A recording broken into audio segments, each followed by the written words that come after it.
Hold on now. Hold on 1 minute.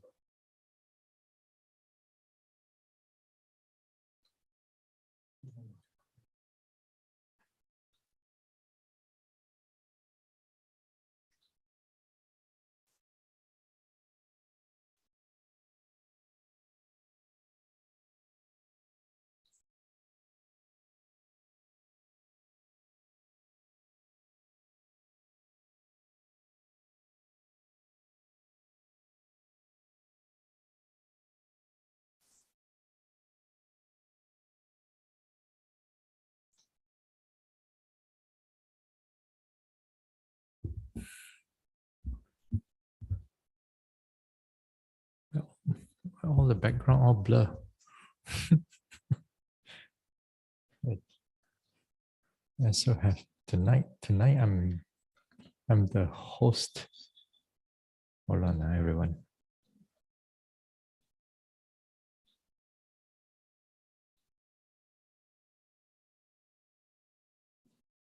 Okay. 1 minute, please. Yes.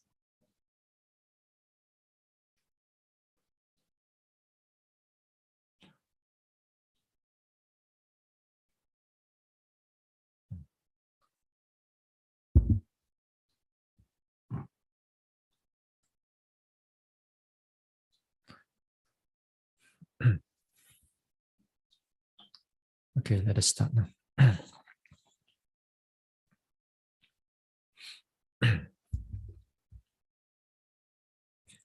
Kayena vacha chittena pamadena maya katang achayang kamame bante buri panya tathagata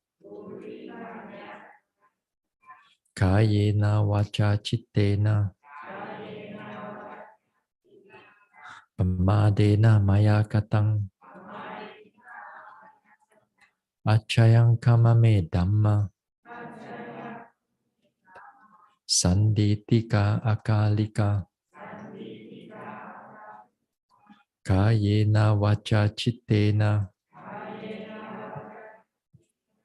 pamadena maya katang achayang kamame sangha supatipana anuttara sadhu. Namo tassa bhagavato arahato samma sambuddhassa.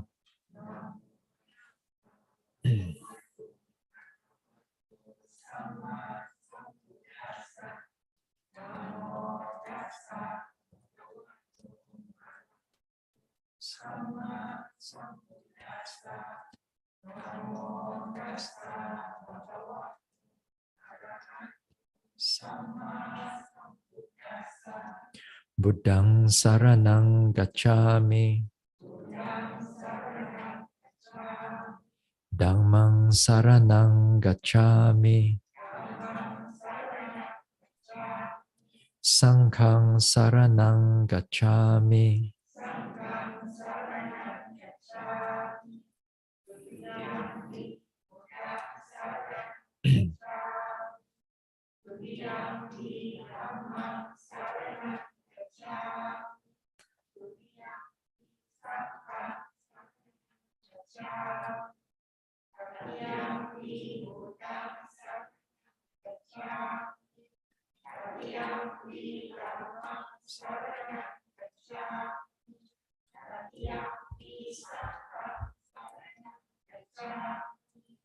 Tisarana gamanang paripunang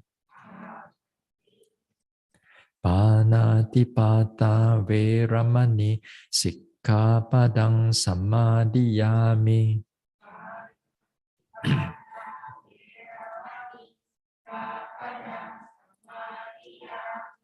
Adita dada veramani sikkhapadang samadhiyami.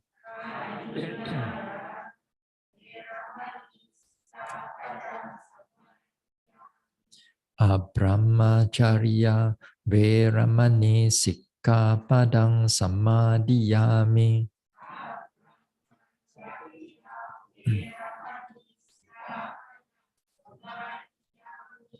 Musawada Veramani Sikkhapadang Samadhiyami.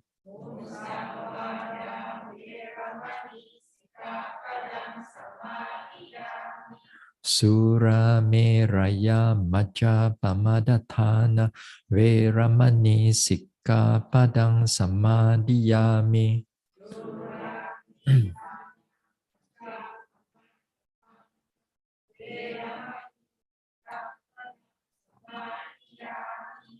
Vikala Bojana Veramani Sikkhapadang Samadhiyami.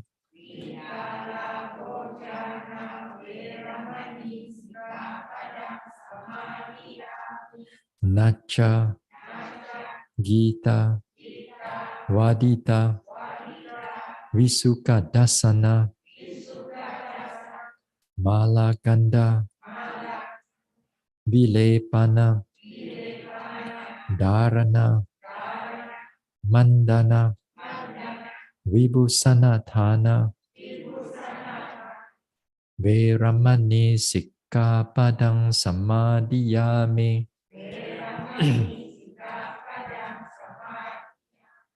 Uchasayana Mahasayana Veramani Sikkhapadang Samadhiyami.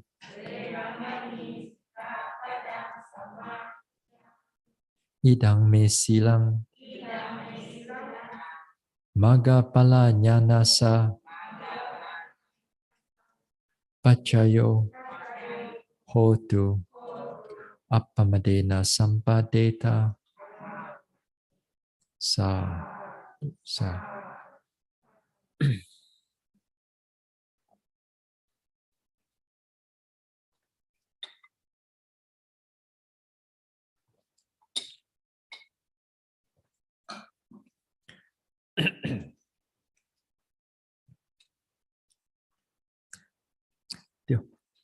Take the chair. Kelvin, you don't mind? Change the chair. Take it, sir. Yeah.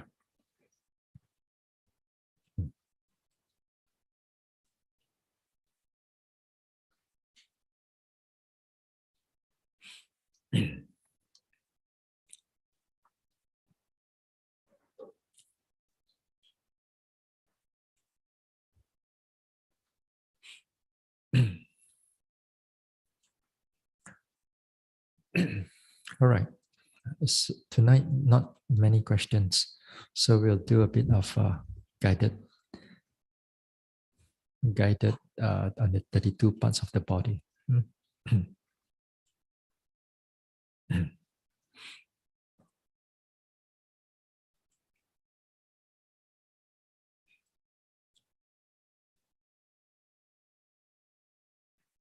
Now let us relax.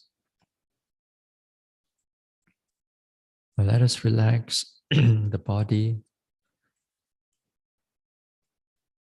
Keep the mind calm and peaceful, present, mindful.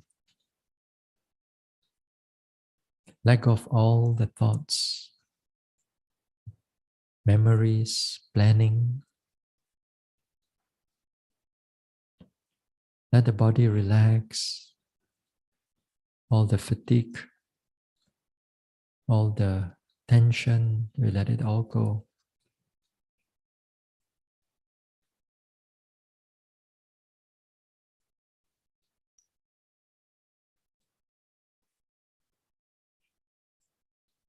From top of the head, relax to the forehead, face and neck, shoulders and arms, chest, stomach area, to the spine, to the back, to the buttocks and hips, down to the thighs, knees, calves,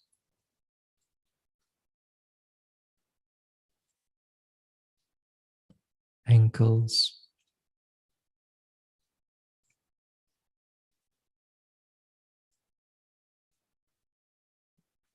soles, toes.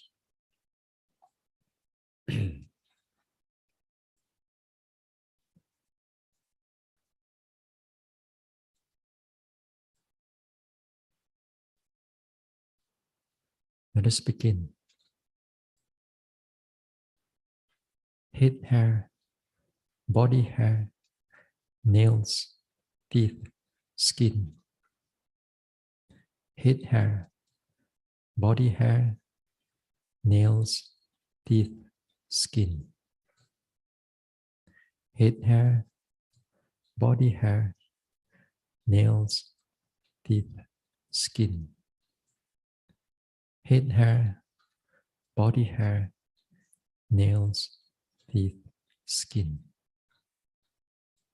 Head hair, body hair, nails, teeth, skin. Let's go to the head hair. Head hair, head hair, head hair, head hair. Now let us imagine the head hair on top of the head. On the crown, this location, its color, black, its natural color, gray or white.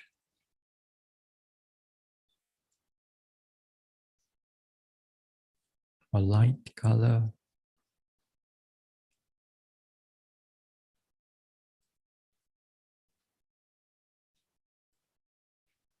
Imagine its size, its shape, long, thin, curly, short. Let's imagine the head hair clearly. Head hair, head hair, head hair.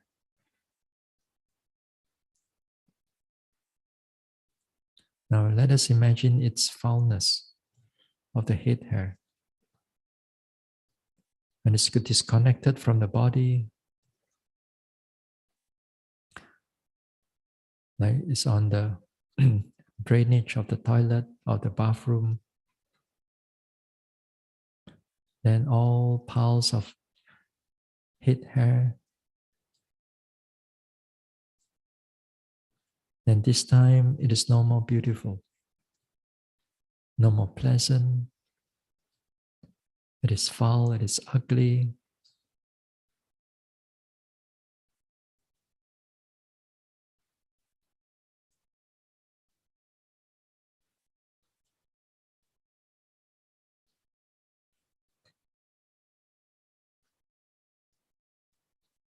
Let's imagine this head hair. We go to a hair salon or a barber, or we trim it ourselves. And all this head hair is on the floor, on the table, everywhere. And all this head hair, after disconnected from the body, from the head, then it is no more beautiful. It's unpleasant.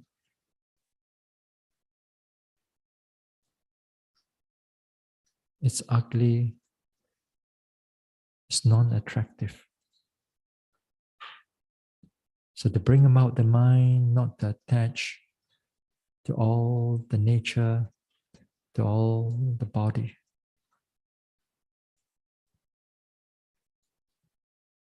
Head hair, head hair, head hair.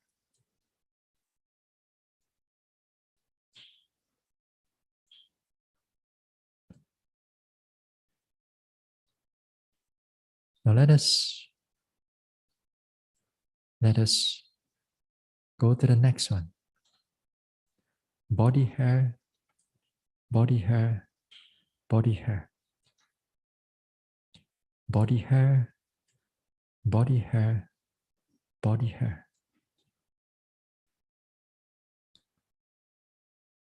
Now again the location.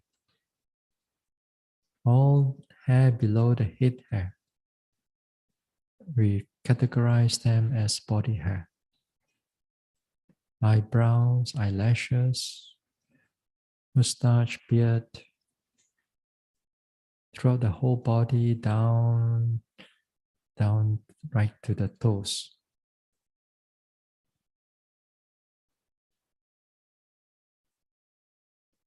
Imagine its color, its pattern, its shape, very thin, maybe short, shorter than head hair, maybe straight or curly, very fine or cross.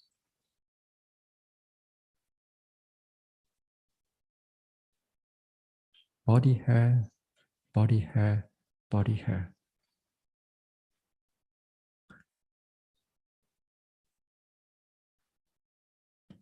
Now let us imagine this body hair is being disconnected. Maybe we trim it or we cut it or shave it. And when it's disconnected, then this body hair is no more beautiful, no more pleasant. It's dirty, it's foul, it's repulsive. Not for us to attach to any form or any kind of the body hair.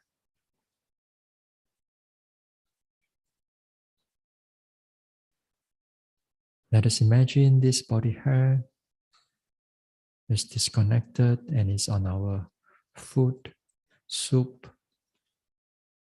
As we notice it, this head body hair, then this is repulsive, that is unpleasant, disagreeable, and it's not beautiful anymore.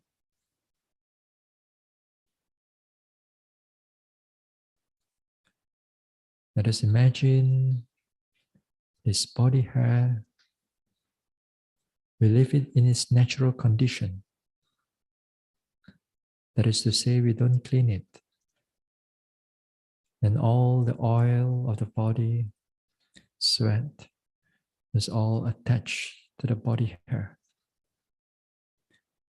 Then it will become smelly, unpleasant. It's no more beautiful.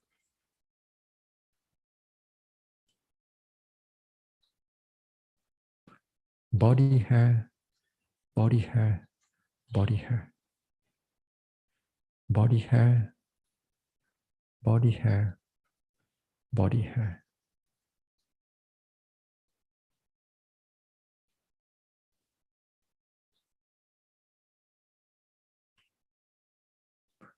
Head hair, body hair, nails, teeth, skin. Head hair, body hair, nails, teeth, skin. Head hair, body hair, nails, teeth, skin.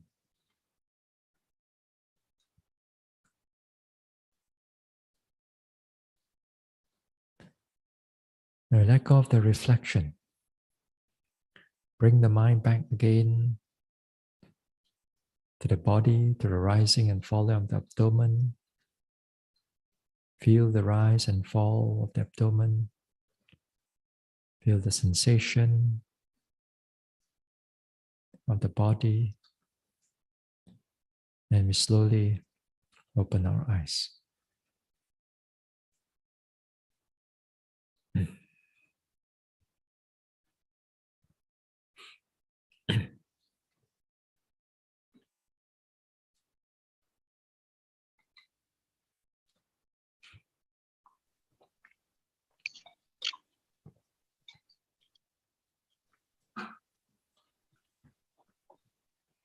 Okay. So those who just came, then welcome. This place is not new to all of you. Good.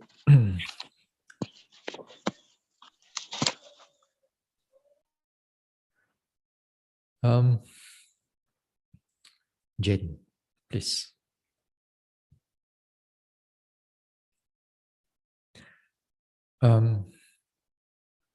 What else? So, since we are here, the next COVID test will be on Wednesday. Yeah, all for all of us.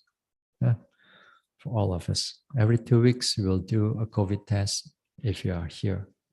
I think Sister Sam gave you all the box, some of you today also. Which actually we're supposed to do on next week, Wednesday. Huh? Wednesday, isn't it? Or Tuesday? I forgot. Wednesday, somewhere lah. Wednesday, Tuesday. Huh? And while we are here, just a reminder, make sure that you sit according to the schedule. In the first few days, there will be a lot of sleepiness. So make sure that you all make the effort to really, especially the walking meditation, build up on that mindfulness, on the clarity of the mind. Usually the sitting is not that clear. So build it up for the first few days, not your intention, not your lifting, pushing, dropping. Not your daily activities, opening a door, closing a door, all these are things. So usually if you start off with all this way, it's much easier for you to start off with this type of retreat. Very fast, in a few days, then the mindfulness becomes much more continuous. All right. Since you are here also, for those who are just came, now during lunchtime, breakfast time, especially lunchtime, y'all please don't come down immediately after the bell rings. Come down maybe 5-10 minutes later. Yeah. Usually for lunchtime, sometimes there are devotees come and offer. So I do not want y'all to get close to them. So then once they offer, they finish, they go. Then usually about after 5 minutes, then y'all come down. Yeah? More or less like that. Okay. All right. Let's just go to the question. Tonight, almost no business tonight. No question. Only one. And one also is not from all of you. One is only from online. Let's just see where are the questions. All right. Okay. Let us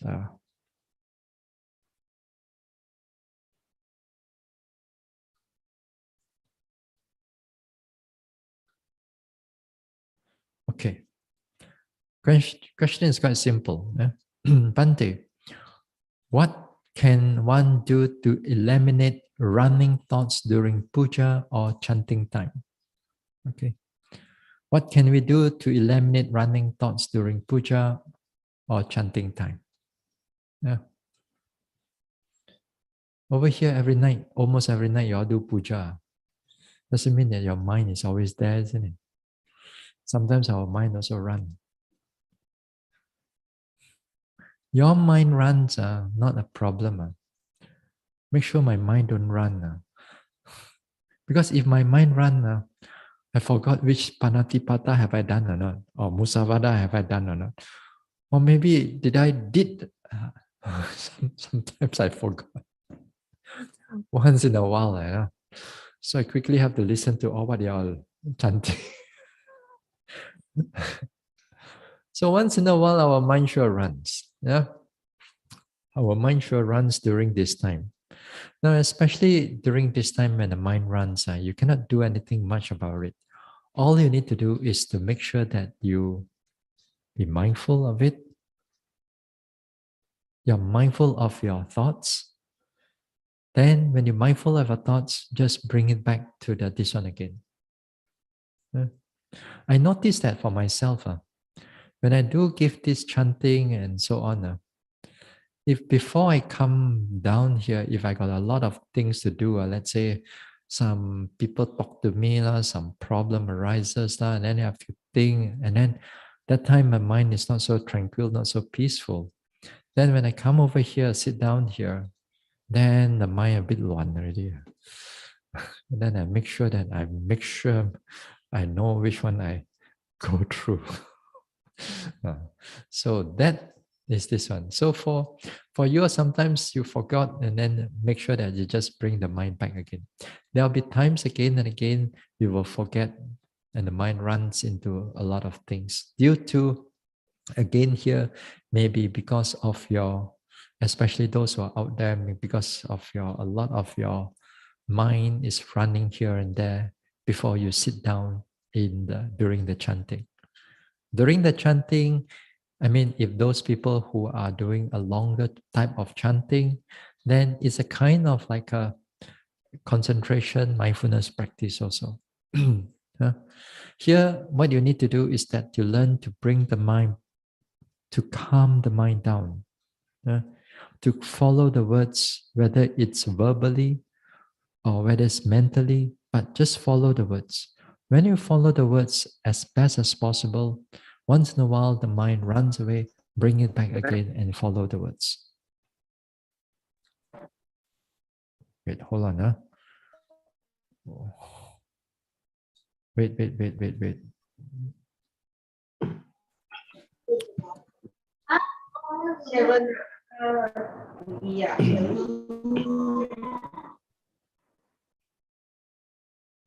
Trying to mute everybody, this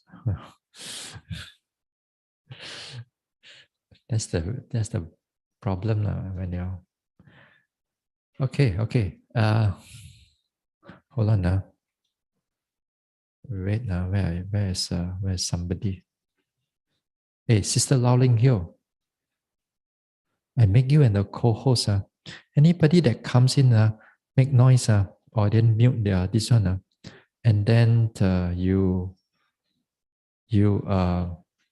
mute this one, okay?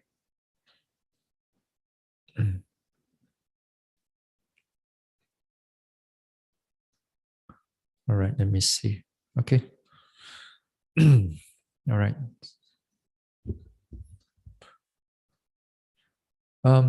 Okay.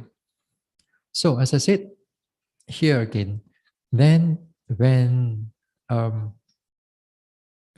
your mind is running during chanting, then make sure that your mind brings it back again and again. Just bring it back again and again. Also during this time, the speed of the chanting also, sometimes you can go slightly faster or slightly slower, depending on the nature of the mind. Sometimes certain speed, it gives rise to a bit more steady, calm state of mind. Sometimes you need to be a bit slightly slower than your normal. Then it helps to calm down a little bit. Sometimes you need to go slightly faster because it needs to activate the mind a little bit.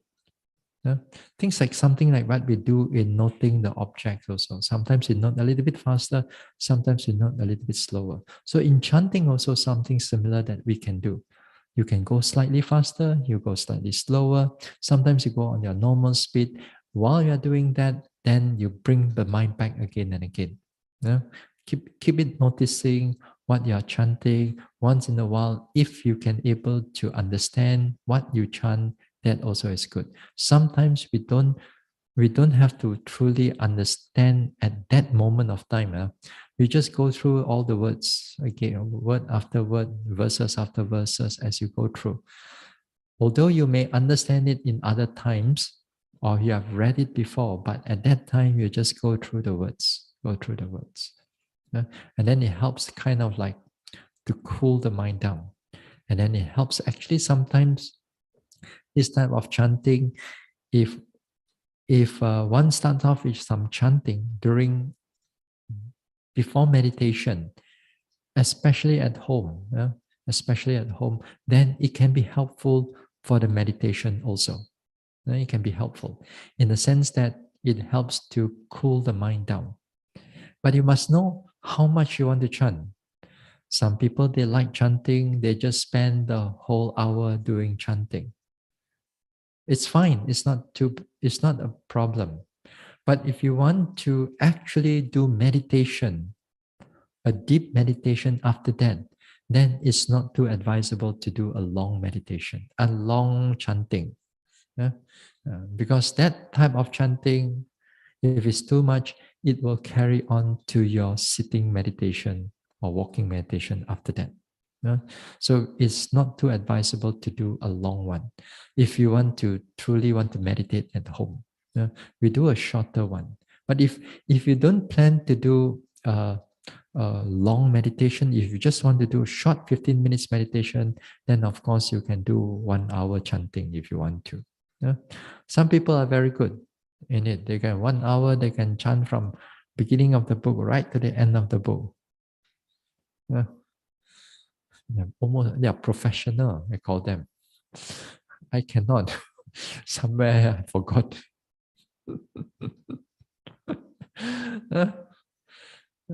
So this is the nature of the chanting. So as long as you have the faith in the chanting, then this type of chanting will bring actually a lot of benefit to all of us. And then there are chanting who help us to, for example, like the 7 factors of enlightenment.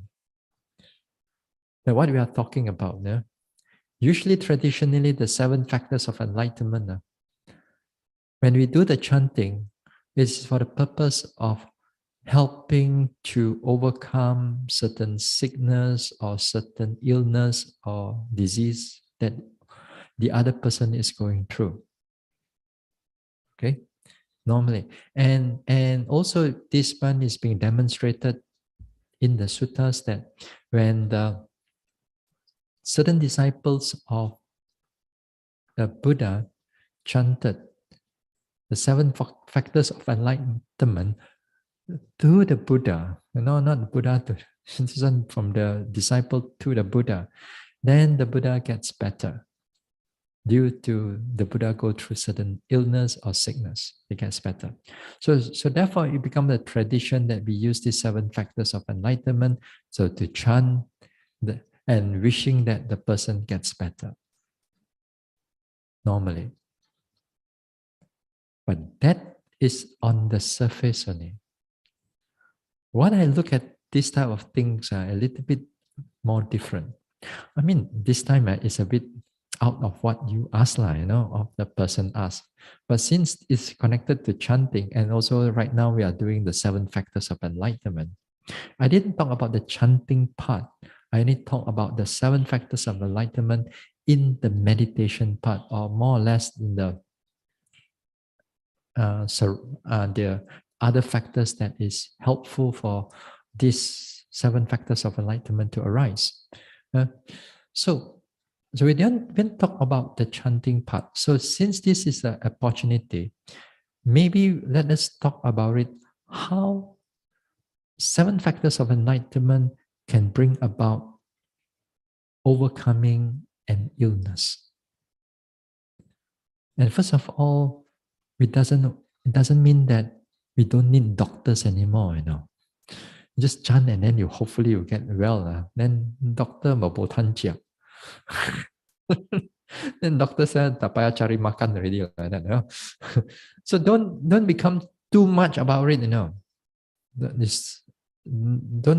This one, sometimes the chanting may have other factors, unseen factors.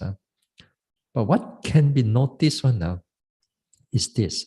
What I understand now is this. You see, these 7 factors of enlightenment, for it to be effective, for it to be really effective, that to overcome certain bodily disease, that is to say that you must know exactly what is mindfulness? Not theory, but exactly the true characteristic of mindfulness. So where do you see the true characteristic of mindfulness? You have to go into vipassana to understand its nature. Then you have to understand exactly what is the nature of this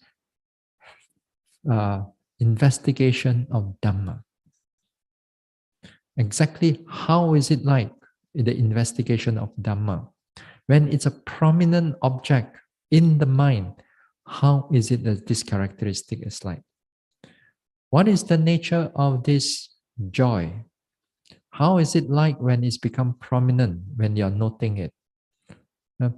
What is the nature of this tranquility? The true characteristic of tranquility. What is the nature of the what? Concentration, the next one.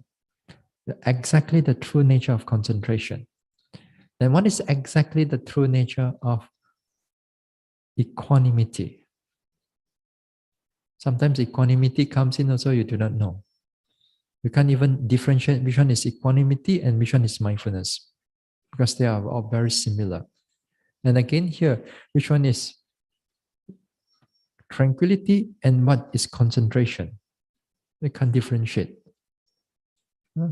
So when you can't differentiate, then that means still the mind doesn't know fully exactly able to differentiate one after another. Now, when a disciple chanted to the Buddha, because the Buddha was able to understood all this nature of this characteristic. But when the person, even the Buddha himself, when the body is affected by diseases, then the mind is slightly dull. It's not as clear as when the body is healthy. That for all of us is like that. No, for all of us is like that.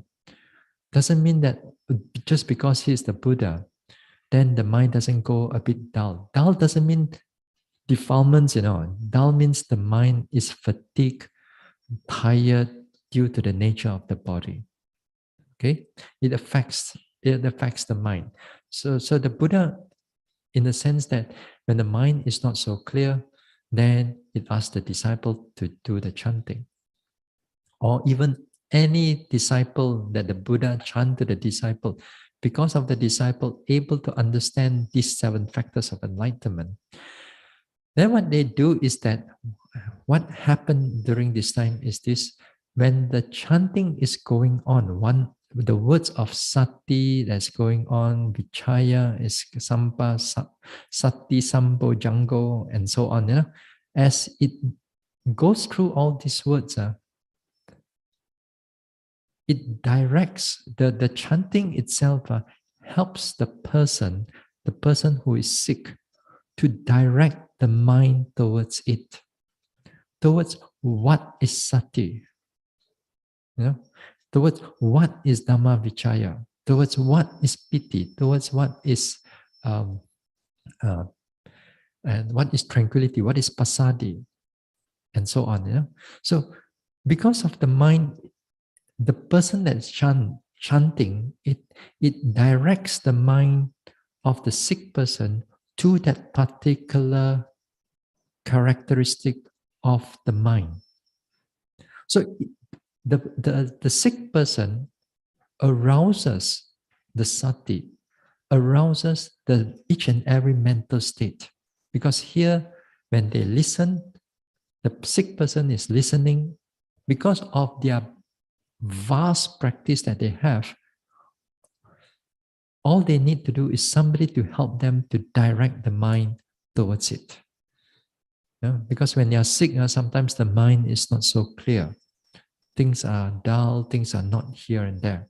So when the person that's chanting and the person that is listening, so the one that is listening able to direct it to the factors of enlightenment. That means, in other words, there is a certain development No, certain arousing of all these mental factors. Because of these mental factors become pure, become stronger, then these mental factors help to overcome certain sickness of the body. All right? That means you bring it up, this mindfulness again, you bring it up the joy, you bring it up everything, then that qualities of the mind helps to overcome certain diseases of the body.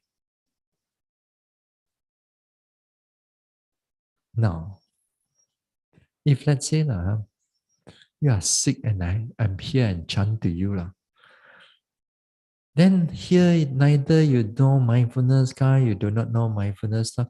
So how many times are we going to chant and then hopefully that you're going to get better? It's not that it cannot may hopefully you have something. So that's why when you do this practice, this meditation practice, so it's many times I said it's good that you notice its characteristics, all the different characteristics of the mind as you, and then you're able to remember it. Because when you are sick that time, then even you hear this type of things, your mind is already goes into like vipassana state of mind, right? It starts to meditate because the mind is directed to it. Then you overcome certain, then the mind gets pure, then the body gets better. Yeah? So this is what I think now. This is what I think. Yeah, this is what I think. You can always argue about that because this one is not from the sutta. Because this is what I see in the text. You know, I see that the one that always chanted the one that's sick is always the arahant there. It can be the Buddha, it can be Sariputta, it can be a certain arahants there. That means they know the practice very well. This is my conclusion. They know the practice very well. Here, the person who chanted it, because of they develop, they know it, they overcome the sickness.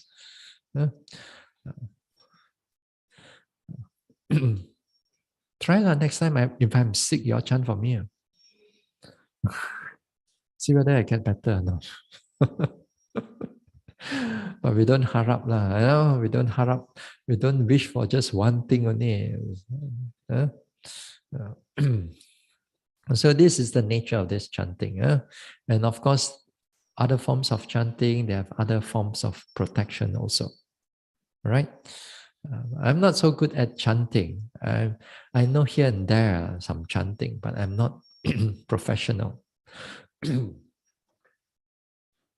I've seen monks who goes to funeral chanting they're so really good. In certain places like Thailand, not every monastery, some monasteries, they're quite big and they have more like a funeral parlor inside there. And together with all the chimney and so on. So in other words, they burn the corpses right there and then in the monastery also. Sometimes they don't have this chimney and so on. They have a burning pyre. That means that you stack wood, many wood on top, and then on the top is the corpse, is the body. So it's the corpse, the body. So some places the monks will they have a platform right on top, and then just before it burns, then they do some chanting for the last rites, Then after that they burn the body. So before you burn the body, you have to not face up, but you have to face down. You have to face down for the fire to burn. Why? If you face up, the whole body will stand up after that. The whole body will sit up. because of the contraction of the muscle and everything, then the whole body, phew. Then after that, the relatives will say, "Ayo, bosi go, I'm not dead yet." Then they go and burn it. Then all kinds of problems. So they have to balik the whole thing. They make this one, and then they flatten it, and then they burn. Uh, so in that sense, so once in a while, because of that, you have a strong impact on the mind, on the corpses. Nowadays, we for us Chinese especially, all the corpses are all sui sui.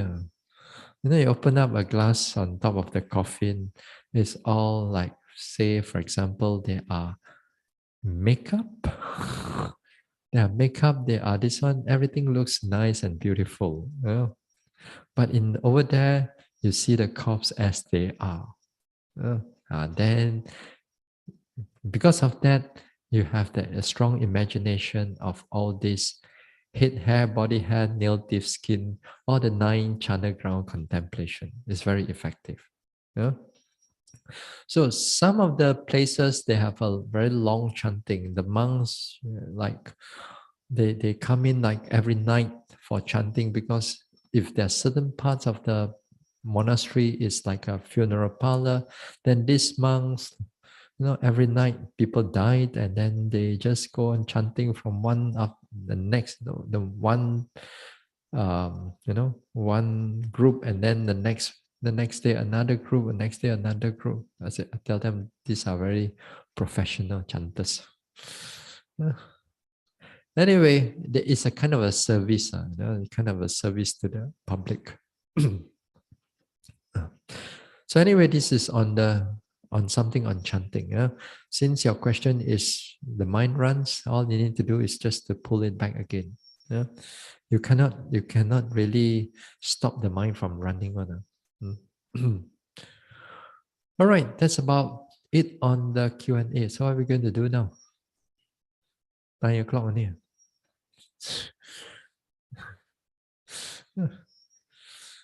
All right, we continue with the Dhamma talk.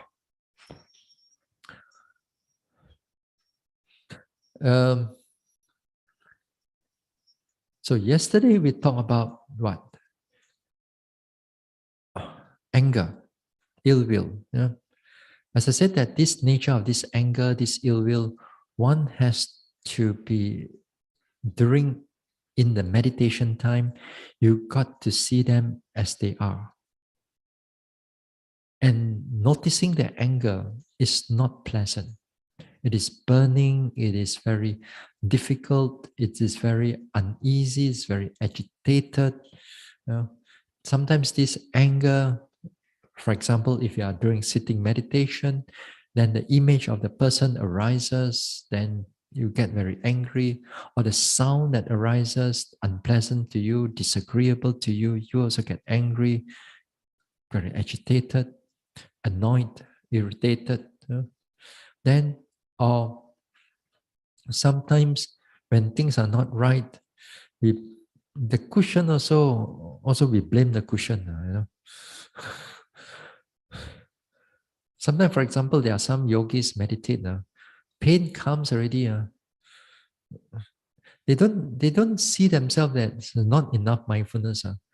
They always blame the cushion, like the cushion not soft enough. So after that, they go and change the cushion. Still painful. Change another one. Still painful. I say you want to stack the cushion now as high you want to stack. The pain will still come no matter what. So the problem is not with the cushion. Usually the problem is not enough mindfulness.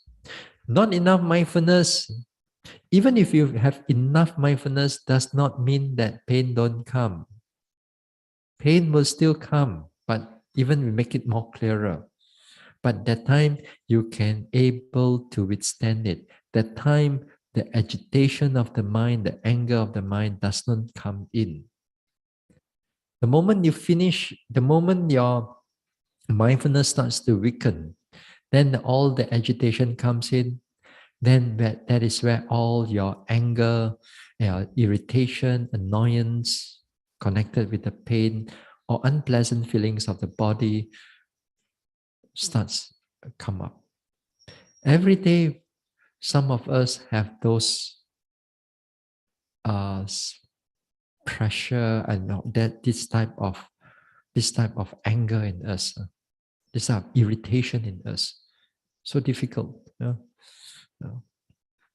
Until sometimes yogi tend to like, because of that, then when you get up from the walking, and when you get up to walking and the next sitting coming down, the fear is still, and then when the fear arises due to the nature of the pain, it's kind of like very afraid of sitting. Every yogi more or less will go through this thing because of the pain, the nature of the pain. It's very strong, persistent, and they can last for some time. Just give you like, sometimes I just give you like one day throughout every sitting got pain one. The next day you already don't know, sit already, don't know what happened. You are doubtful and everything coming in already. So the pain can be very, very strong. But it's good that we learn to deal with the anger. We learn to deal with the anger and we notice it as anger, irritation, anger. The signs of all this anger, of all this irritation coming in, usually when it begins and when it's connected with the pain, usually you don't see the anger first. Usually you don't see the irritation first. What you will see first is the running thoughts. That running thoughts is the one that you have to be careful. These are the signs these are the signs that pain. This is a sign that irritation is right at the background already. It's the sign here of, it comes in as thinking about the time, thinking about the clock, thinking about whether the leg will break or not, thinking about whether the nerves, thinking about the muscle. It starts off with this type of thoughts. Then, if this type of thoughts are not checked, then it will start growing more and more. Then with this, the irritation will start become more clearer. So watch out for that irritation. Watch out for the thoughts that's coming in already at this time. These are all the signs that you cannot bear up with the pain anymore at this moment. So what you should do, you have to divert the mind and note the anger, dislike, aversion, annoyance, thinking, agitation. Sometimes you win. Other words, sometimes all these thoughts will start to fade away. But sometimes, sometimes really painful. But this is how we learn to pay attention to the irritation. We learn to feel the irritation. We learn to feel the annoyance. We learn to feel that anger in us. You have to do it again and again. Because if you're able to do it, you'll find that this time your limit, your forbearance, your patience on the pain will start to become longer and longer. It becomes longer. That the mind, most of the time, can actually can take the various types of pain that comes in. So sit there, don't move. When the pain comes, note it carefully. Note it carefully.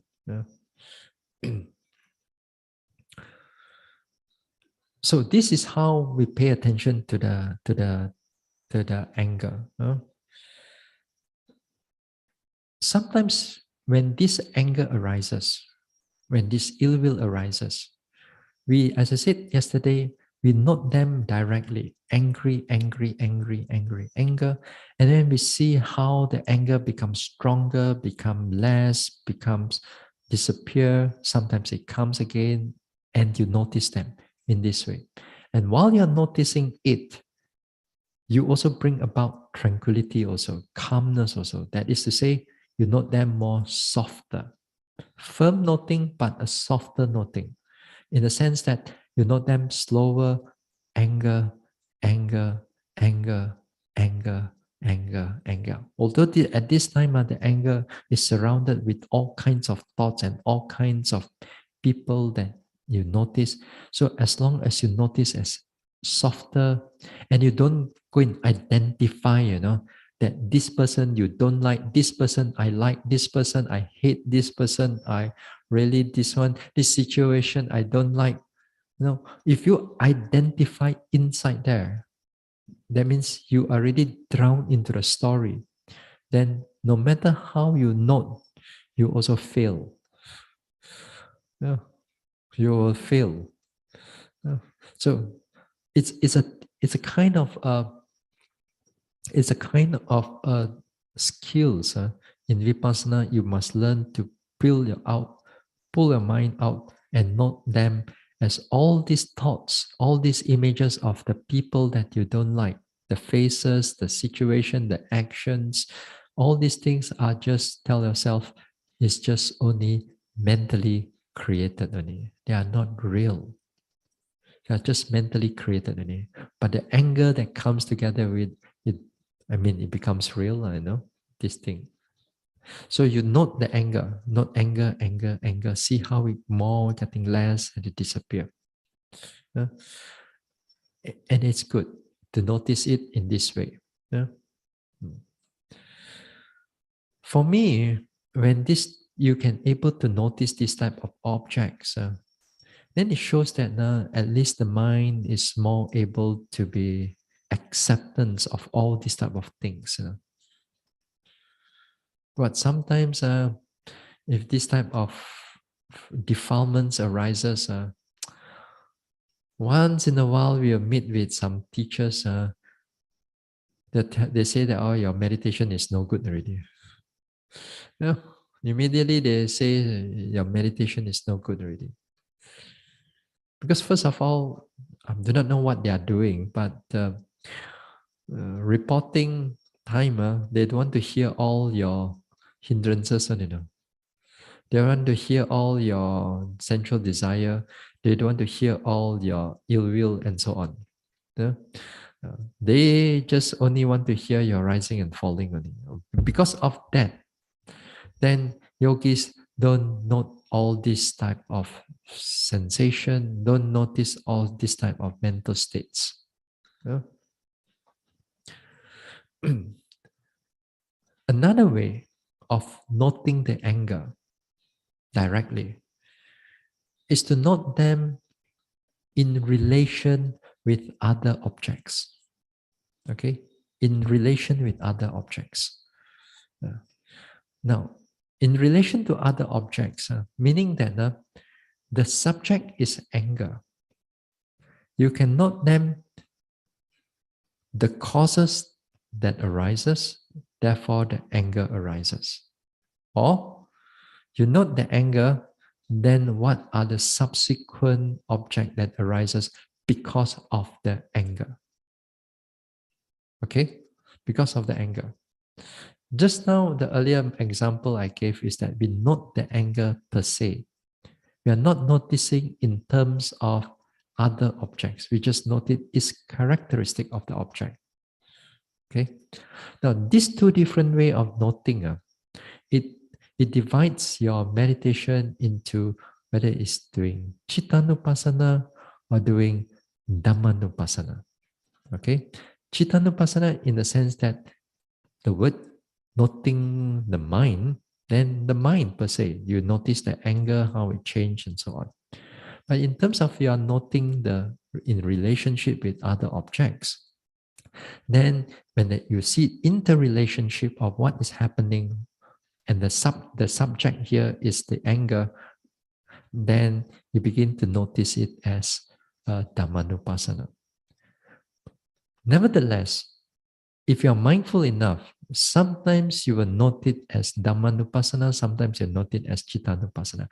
It doesn't matter which one you notice.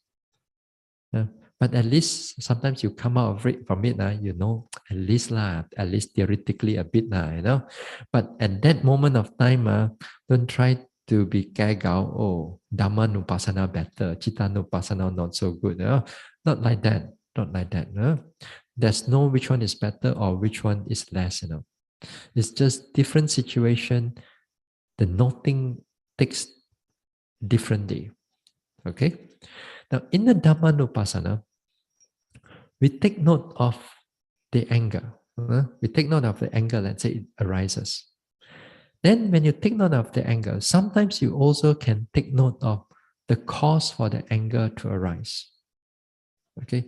Sometimes, for example, you notice sound, or hearing. Then anger. Sound, anger. Then sometimes you notice that the sound getting less, disappear. Anger also together with it, it disappear.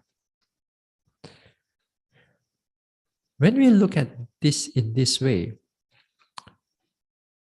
if you are not a meditator, you see that the child also will know how to explain this one. If the sound is no more there, not unpleasant sound, then no more angry lah. A child also can tell us this way. But what's the difference between you and the child? What's the difference between a vipassana yogi and a child when you pay attention in this way? Because when you pay attention in this way, you begin to pay attention with non-self. This is not mine. This is only condition arises, this arises. If the condition disappear, this also disappear. That means you don't identify it with a self. You don't identify it with an I. Whereas when out there, when you talk about all these type of things, you see it from the perspective of an I. Although the object looks the same, the process looks the same, but the way that you pay attention to it different. That means one stays in samsara, one slowly go out from samsara.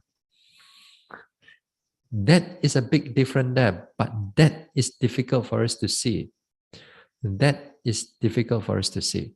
So in other words, next time when this type of object arises in your practice, let's say hearing arises, hearing, then sometimes you begin to notice unpleasant, thinking, oh, anger, hearing, unpleasant thinking. Wow.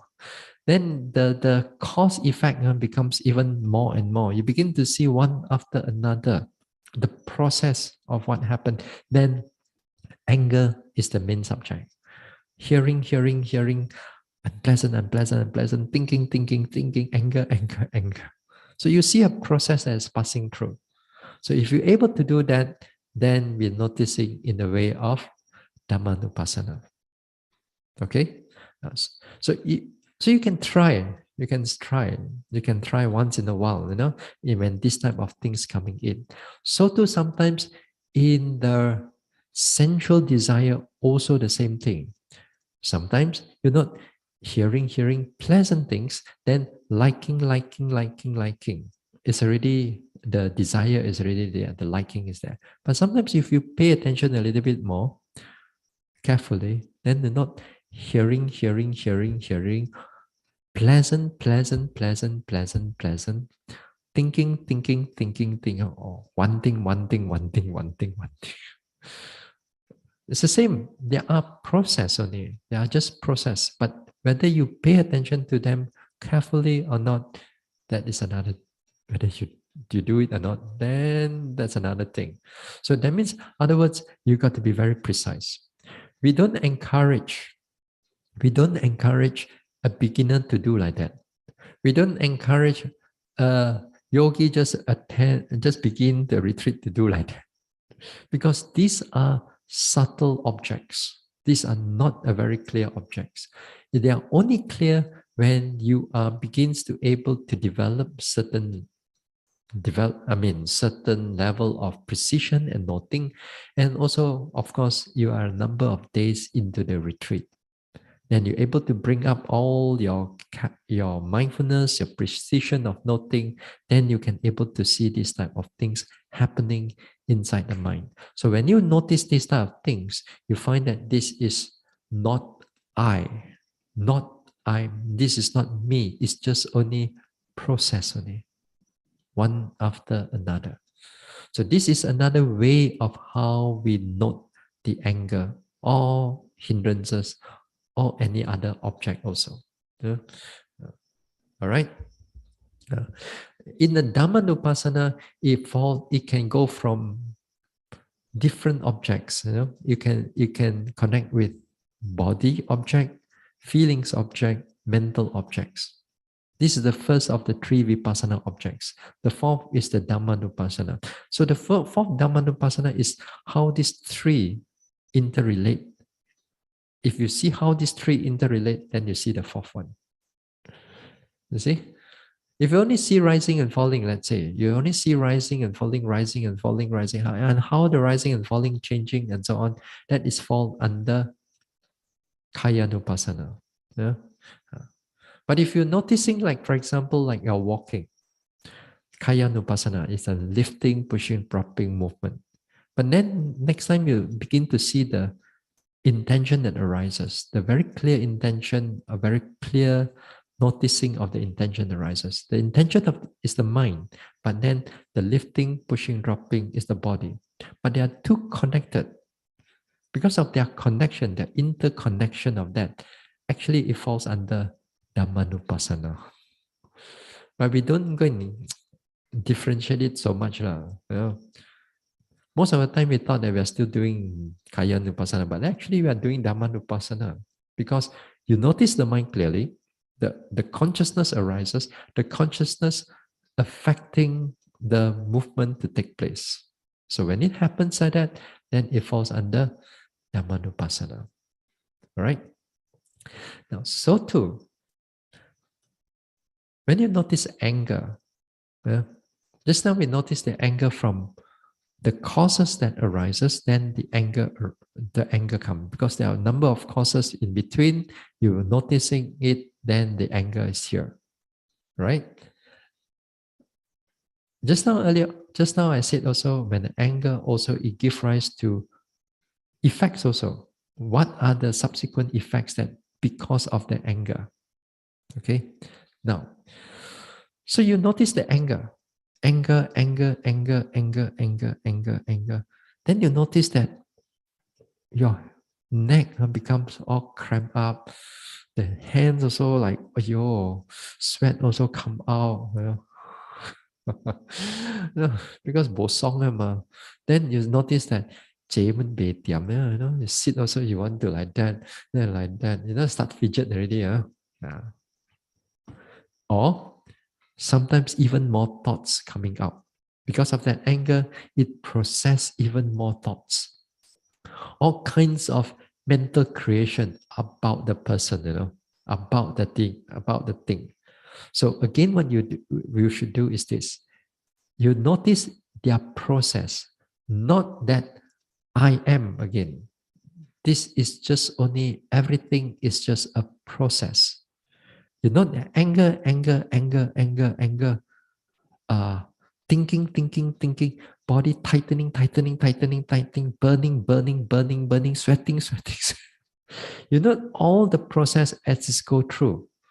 A lot of times in this type of Dhammanupassana, usually people don't see it. Usually yogis don't see it because all these small little things, they thought that it's just not an object. It's just tension comes up, what do you do? Don't we relax it. The body tension, how? Relax it. Relax. You already cover up all your objects already. You understand what I mean? It's only that little all your process is, and you pay attention to it, it shows you all the connection of what is going on. Yeah. Next time, when you sit or when you walk, your body tense a little bit. Don't quickly take deep breath first. Then you shake your leg a little bit, listen a little bit. Don't do that yet. All these type of things, watch them first. Watch. The body is tension. You notice body is tension, tension, tension, tension, tension. Body is tight. You know it's tight, tight, tight, tight, tight. Sometimes you notice when the body is tight. Once in a while, you can notice that the thoughts that's behind it and make it tight. So don't immediately just relax like that. When we learn about meditation in your beginning, then okay. No, you're a bit tight now. Okay, take a deep breath and then relax. Okay, that time when you begin to meditate, okay. But when you are in the retreat already, when you are going this one, don't bring that habit in. That habit is actually you're covering up a lot of sensation, a lot of process that is connecting. You want things your way already, you know. You're not seeing the process as they really are. You're not seeing things as they really are. You're seeing things what you want, or you want things the way you want it. So all the I am is there. So next time, all this tension arises, pay attention to them first. If you need to truly need to relax, then only relax it a little bit. Mindfully relax it a little bit. If not, now just pay attention to it. Sometimes just by paying attention to it, as you note it, sometimes it relax on its own. Then you see the process as it relax on its own. So it's okay. So next time when you are angry, you notice your anger, and then the whole pressure, tightness, tension in the body. Then you know tension, tension, tension, tension, tension, thinking, thinking, thinking, anger, anger, anger, anger, anger. Then you see how the body is reacting to the whole situation until the time's up or until the anger starts to disappear. Once you begin to notice these things, that as the anger starts to diminish and starts to weaken, you see that the fidgeting, the movement, the slight, small little movement of the body, it will start to cool down. It starts to getting more peaceful, and your body getting sitting more quiet. So this is how we carefully pay attention to all these small little processes happening. You all do it No lah.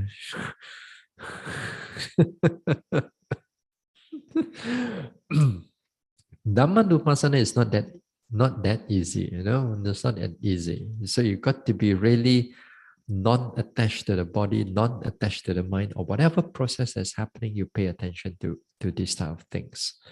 Now, in the noticing this type of way, I mean, you can apply them in all other hindrances. Okay, all other hindrances, that means sleepiness, you can also able to do that. In relation, again here, sleepiness, then what causes the sleepiness? Truly pay attention to those things. With the sleepiness comes in, what happened after that? The head is nodding, the band is bending, and so on. All this bending and all that, these are bodily processes. They are all connected. So sometimes you notice that as the sleepiness disappear, naturally the movement of the body also stops. So it also stops, and then the body sits upright again, one way or another. In the factors of 7 factors of enlightenment also, the 7 factors of enlightenment actually falls under Dhammanupassana. Falls under Dhammanupassana. That is to say, again here, the subject is, let's say we are talking about tranquility. The mind, the mind becomes quiet and the mind is still very alert, able to notice what is still able to go on at this moment. Okay, able to notice what is able to going on, and then you notice that what are the things that you do that causes this tranquility to arise. Yeah, that means sometimes you have to once in a while you have to remember what did you do earlier on, although that one is actually in a way that thinking already lah, yeah, it's a bit thinking, but it's because it's still quite near during in the process, you can remember what you did earlier on. How do you do the walking, for example? Then this state of mind arises. So next time, once in a while, you try to see whether you can still able to do that or not, and then whether this calmness comes in or not. It's a skill. It's a skill to remember what you did, whether this thing comes in. Sometimes it comes in, sometimes may not come in that strong. So, but then sometimes you can able to notice the tranquility is there. While the tranquility is still there, then you can still able to notice what happened. What happened earlier on, then this tranquility arises. That means this process, I'm trying to say is that this process is still happening. Then tranquility is here. This process is still happening, the tranquility is here. That means, in other words, sometimes you're noting a certain object, or your mind is quite clear and calm, then this tranquility pops up. Or it could be sometimes due to weather, due to coldness or heat and so on. That time at one time, I was meditating long ago, before I was a monk. Burma. Burma. Really can mati. The panas during especially April, May, June. March, April, May, June. Really 40 degrees, almost 35, 40 degrees Celsius. You, the moment you sit down now, it's about sauna first. You sweat and sweat and sweat and sweat. And sweat kind you cannot sweat already. Then you start meditating. Every sitting is like going for a climb, in the hill. Sweat first. Everything, every day, the t-shirt is all wet because that time not a monk yet. So sweat and sweat. But then after it's sweat, the mind can still able to meditate. It's still quite good and still quite clear actually. If you bear up with all this unpleasantness and all this, if we are not able to bear up with all this heat, there's a lot of mind is very unsettled, is very impatient, is very agitated, is very feel very uneasy during this time. Then if there is a period of time, suddenly the whole weather cools down, or you from a very hot place you go into a much more cooler place, then immediately the whole agitation comes down. Where's all the agitation?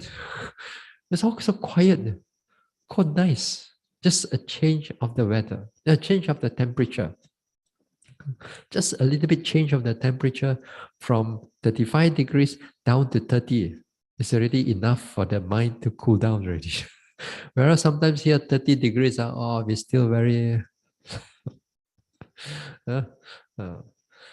so there's a change of sometimes the external factors when it's just a change, you see that the mental states becomes calm and clear.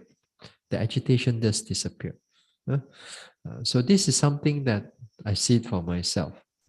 So whenever we meditate, we try to get Not so place is not too hot and not too cold. Just whatever that is this one. If you think that it's cold, if this type of weather, like that, this type of raining, if after, let's say, after a week or two very hot, and then you have this weather, then it's very nice to meditate. But when it starts to prolong, like 3 day, 4 day, 1 week raining like that, your clothes cannot dry, everything cannot dry, floor also wet, then it's going to be miserable already at that time. Yeah. So you pay attention. All objects of the state of mind, whether it's any factors of enlightenment, you can see what before it, during, and when it this one, what happened after that. You can notice that when the tranquility is there, what happened to the noting mind? What happened to how you pay attention to the noting mind? How you pay attention to the objects because of the tranquility is there. So it's quite interesting actually. Yeah? Uh, Not only that, even when you notice arising and falling, then sometimes there may be some other sensation of the body arises. As if like sometimes they come in like rising, falling, pressure a little bit, pulling there a little bit, tightness here a little bit. Again here, there's another type of twisting here a little bit. As if like sometimes you notice a whole lump of objects, which is bodily objects, right? You notice it's a lump of bodily objects. And while you're noting in this way, this is in the Satipatthana, in the Dhammanupassana also, it mentioned about the five aggregates, right? So the five aggregates here at this moment, then here you're not seeing one object as if you're seeing a number of objects that's happening at one go, as if like it's one go. And it's like within a vision of your noting, that is how you see aggregates, bodily aggregates, not just bodily, but bodily aggregates.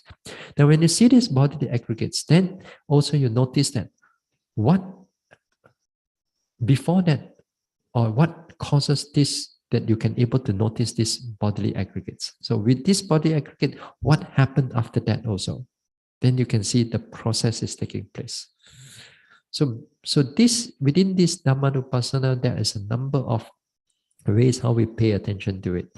So all begins with all this how we pay attention, especially in Dhammanupassana, it begins with how you pay attention to your defilements.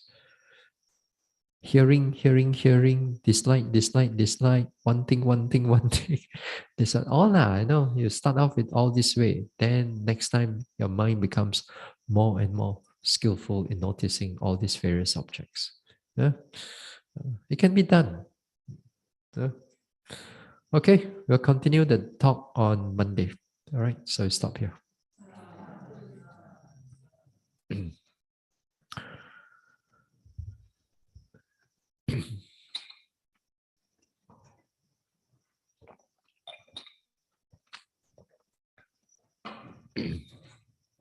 Okay, I'll share merits.